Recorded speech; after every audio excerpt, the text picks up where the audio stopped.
Hi, I'm Valerie Bradford, and I'm the Member of Parliament for Kitchener South Hespeler, and I'm a member of the Liberals, so I'm part of government.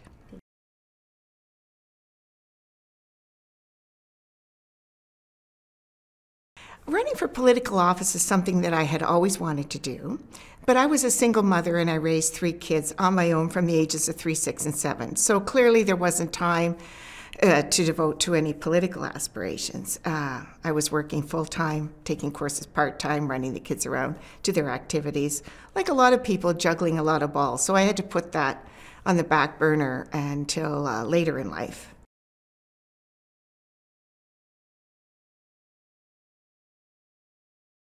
Actually, it's been an awesome experience to be one of 338 people that get to sit in the House of Commons at any one time.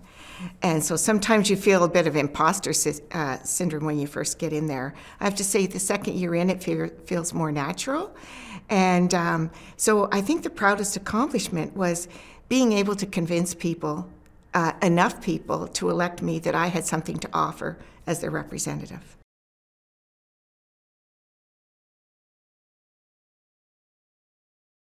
What motivates me to go to work every day is having the opportunity to make a change to improve the lives of Canadians, because that's really what it's all about. And we have the opportunity in our legislative capacity to make policy changes that could have a lasting impact on Canadians' lives.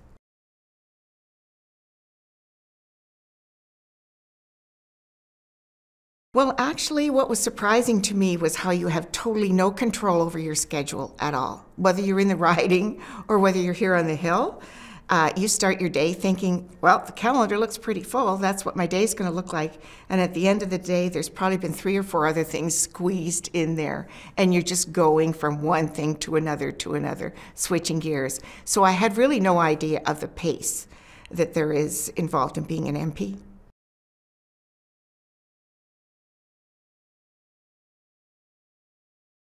I would say our committee work. That's where the real work of Parliament is done, is in committees. We do the work there, and then reports get tabled in the House of Commons and acted on. There's recommendations made. So generally speaking, you know, we hear witnesses and we come up with a report. And usually, it's a unanimous report. Sometimes there's a dissenting. Maybe the opposition will make a dissenting report because they don't agree with maybe all of the recommendations. But I would say that's where we work together.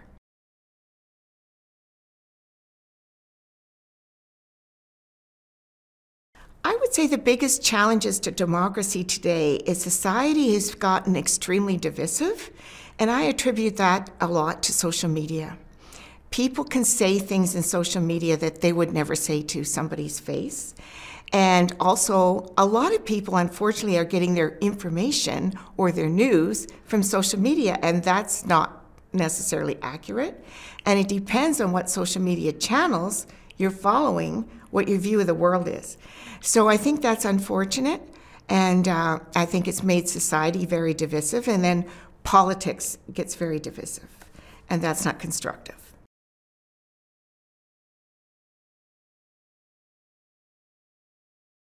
What gives me hope for the next generation? I'm very optimistic. I have the opportunity to visit a lot of school classes from like grade 5 to grade 10, grade 12. And it's one of the favorite parts of my job. And my role for going to speak to classrooms is to get students at every age engaged in the political process and to realize how important it is, because that's where you make a difference. And it's important that your voices be heard. I'm in the process of establishing a youth advisory council because I want to know what the next generation thinks.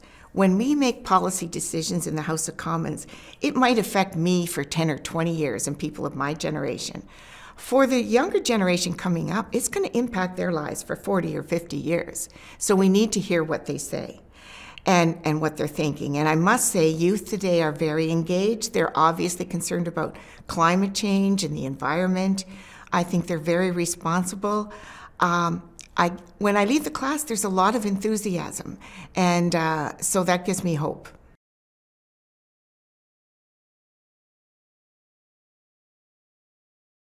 If I was going to give a piece of advice to my 16-year-old self, it would be work hard and stay the course. Of course, first of all, you have to figure out what that course is, and the course changes throughout life. But I think nothing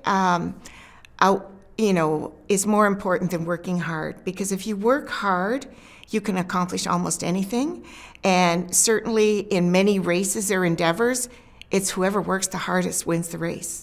And so don't be outworked. Just keep on the course, steady as she goes, and never lose your focus.